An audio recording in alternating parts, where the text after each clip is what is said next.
Assalamualaikum warahmatullahi wabarakatuh.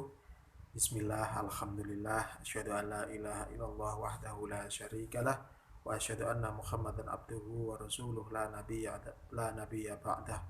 Allahumma shalli wa sallim ala man fihi uswatun hasanah wa alihi wa sahbihi wa mawalah. La haula wa la quwata illa billah, amma ba'd. Pada seluruh anak-anakku kelas 8A sampai dengan 8F ya. Alhamdulillah, di video pembelajaran ini kita masih diberi kesempatan oleh Allah untuk mengikuti pembelajaran seperti biasanya secara daring. Ya, semoga COVID-19 segera berakhir dan kita bisa bertemu di sekolah seperti di tahun ajaran yang lalu ya. Baik, melanjutkan materi sebelumnya, masih pembahasan surat Al-Fatihah ya. Saya ulangi sedikit bahwa surat Al-Fatihah itu adalah surat pertama dalam Al-Quran. Disiapkan ya catatannya, lupa saya bilang tadi, disiapkan catatannya. Surat Al-Fatihah adalah surat pertama, termasuk surat Makkiyah yang diturunkan ketika Rasul berada di Mekah. Nah, di ayat pertama surat Al-Fatihah Allah menjelaskan tentang sifatnya yang paling mulia, yang paling besar, yang paling agung, yakni sifat pengasih dan sifat penyayang. Di ayat kedua Allah menjelaskan kepada kita bahwa tiada Tuhan yang patut untuk dipuji selain Dia. Ayat ketiga menjelaskan dan menegaskan kembali penjelasan di ayat pertama, yakni sifat Allah Maha Pengasih dan Penyayang. Baru di ayat keempat Allah menunjukkan kemahaperkasaannya, yakni Allah mengaku sebagai Tuhan yang menguasai hari pembalasan, hari kiamat. Di ayat kelima kita sebagai hamba diberi kalimat oleh Allah yang merupakan kalimat pengakuan bahwa hanya kepada Allah kita menyembah dan hanya kepada Allah kita minta pertolongan. Apa yang kita minta, apa yang kita mohon kepada Allah ada di ayat ke-6, yakni ihdinas shiratal mustaqim. Ya Allah, tunjukkanlah kepada kami shiratal mustaqim, jalan yang lurus. Jalan yang lurus itu seperti apa? Jalan yang benar, jalan yang diridhoi oleh Allah. Nah, penjelasannya ada di ayat yang ke-7. Shiratal ladzina an'amta 'alaihim, yakni jalannya orang-orang yang Engkau beri nikmat kepada mereka. Jalannya orang-orang yang telah diberi nikmat oleh Allah. Nah, tentu saja nikmat yang paling besar, nikmat yang paling agung ya, yang harus kita syukuri adalah nikmat keimanan, nikmat keislaman, nikmat kesehatan, dan juga kesempatan. Kesempatan untuk apa? Kesempatan untuk beribadah, kesempatan untuk bisa belajar, kesempatan untuk bisa mencari ilmu di mana dan kapanpun kita berada. Kesempatan untuk kita bisa bersilaturahmi kepada saudara kita, kepada adik-adik kita, kepada keponakan kita, tante kita, om kita, dan seterusnya. Itu adalah termasuk kenikmatan yang diberikan oleh Allah. Dan masih banyak lagi kenikmatan yang banyak kita tidak menyadarinya, seperti kenikmatan untuk bernafas, kenikmatan untuk bisa berkedip, kenikmatan untuk masih bisa merasakan makanan, masih bisa merasakan asin, panas, dingin, manis, pahit, dan seterusnya. Itu juga kenikmatan dari Allah. Akan tetapi yang dimaksud di ayat ke-7 ini adalah nikmat yang berupa iman, Islam, dan ihsan.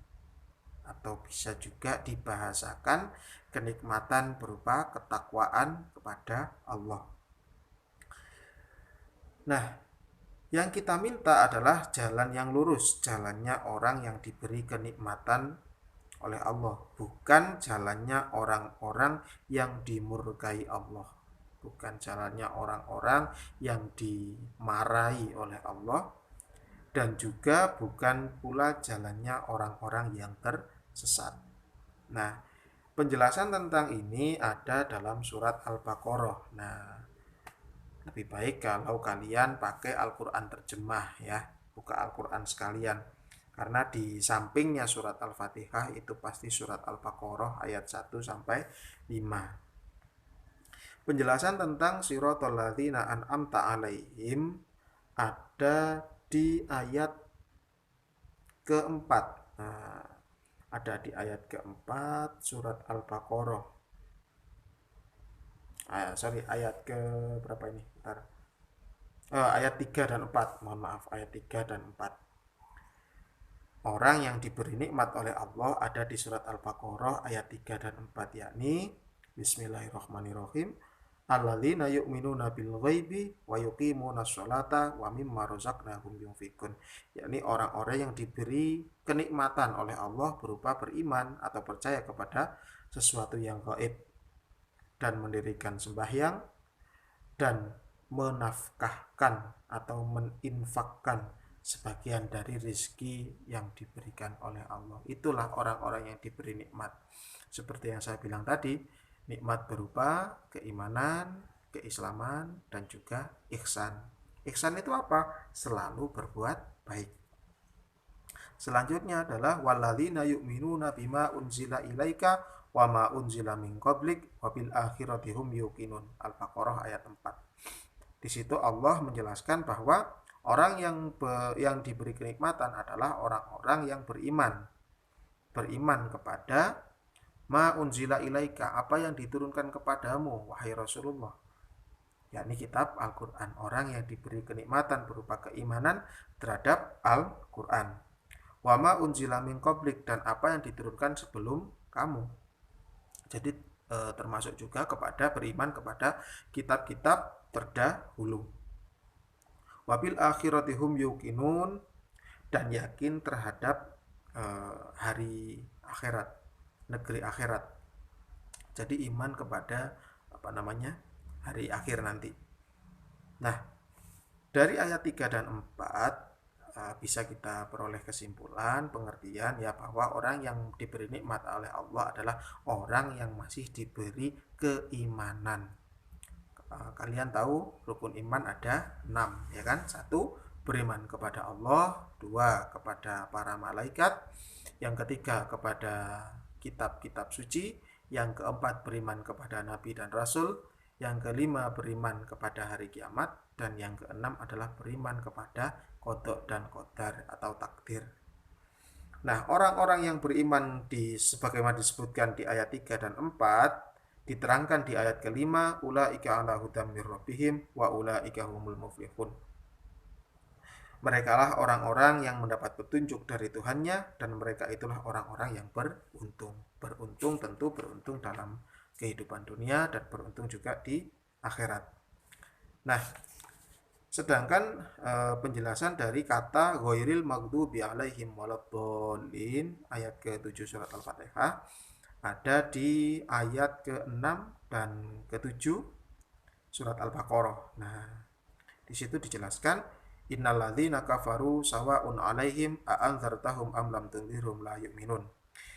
Di situ diterangkan bahwa orang-orang yang ingkar, orang-orang yang kafir, yaitu orang yang dimurkai oleh Allah, sama saja bagi mereka, sawa'un 'alaihim a'anzartahum, engkau beri peringatan atau tidak engkau beri peringatan, mereka tidak akan beriman. Jadi orang-orang yang sudah diberi peringatan oleh Rasulullah, orang-orang yang sudah dinasihati oleh Rasulullah, akan tetapi mereka tetap saja mengingkari dan malah memusuhi Rasulullah, mereka lah orang-orang yang dimurkai oleh Allah. Kenapa kok bisa begitu? Di ayat ke-7 dijelaskan khatamallahu ala qulubihim wa ala sam'ihim. Khatamah, telah menutup Allah ala qulubihim, terhadap hati mereka, wa ala sam'ihim, dan terhadap pendengaran mereka. Jadi bukan telinganya yang ditutup, pendengarannya. Yang dimaksud adalah pendengaran dalam hati. Wa ala absarihim, dan penglihatan mata mereka, mata hatinya telah ditutup oleh Allah sehingga tidak dapat menerima hidayah. Wisyawatun walahum adzabun alim, dan mereka akan mendapat azab yang berat di akhirat. Na'udzubillah. Nah, itu penjelasan singkat dari surat Al-Fatihah ayat ke 6 dan 7 ya.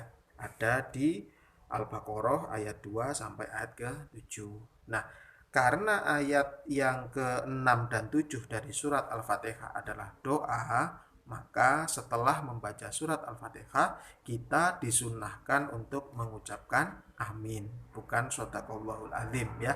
Kalau kita habis ngaji baca Quran, yang biasanya kita bacakan shodaqallahul azim. Nah, tapi untuk surat Al-Fatihah karena akhirnya adalah doa, maka kita disunahkan membaca amin. Oke, saya kira itu penjelasan di video pembelajaran ini. Kurang lebihnya saya mohon maaf. Wallahu a'lam bishawab. Assalamualaikum warahmatullahi